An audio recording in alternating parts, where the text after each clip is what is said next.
অবিশ্বাস্য কিছু ঘটছে ইরানে। যুদ্ধ এখনো শুরু হয়নি, কিন্তু ছায়া যুদ্ধ ইতিমধ্যেই শুরু হয়ে গেছে। ওয়াশিংটনের নিশানায় তেহরান, আর তেহরানের পেছনে দাঁড়িয়ে আছেন বেইজিংয়ের ক্ষমতাধর ছায়া।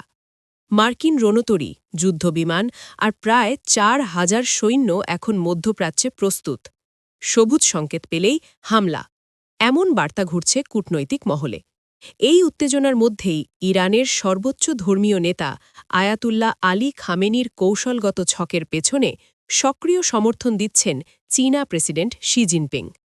বার্তা সংস্থা রয়টার্স জানিয়েছে, চীনের supersonic CM-302 anti-ship cruise missile কেনার চুক্তি প্রায় চূড়ান্ত করেছে তেহরান। এই CM-302, যা এয়ারক্রাফট ক্যারিয়ার, ডেস্ট্রয়ার পর্যন্ত অচল করে দিতে পারে।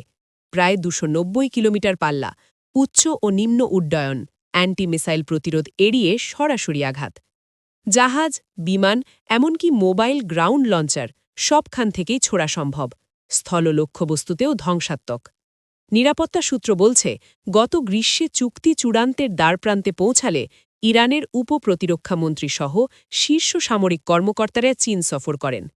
ইসরায়েলের ইনস্টিটিউট ফর ন্যাশনাল সিকিউরিটি স্টাডিজের গবেষক ড্যানি সিট্রিভিটস সতর্ক করেছেন, এই মিসাইল আটকানো অত্যন্ত কঠিন।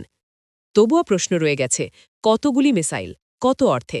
উত্তপ্ত অঞ্চলে চীন শেষ পর্যন্ত ঝুঁকি নেবে তো?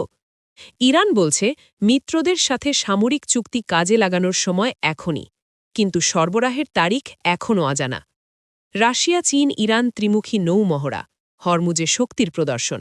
তাহলে কি মধ্যপ্রাচ্যের মানচিত্র বদলাতে চলেছে? ট্রাম্প যদি নির্দেশ দেন, আগুন জ্বলবে কত দূর পর্যন্ত? বিশ্ব কি প্রস্তুত সেই বিস্ফোরণের জন্য?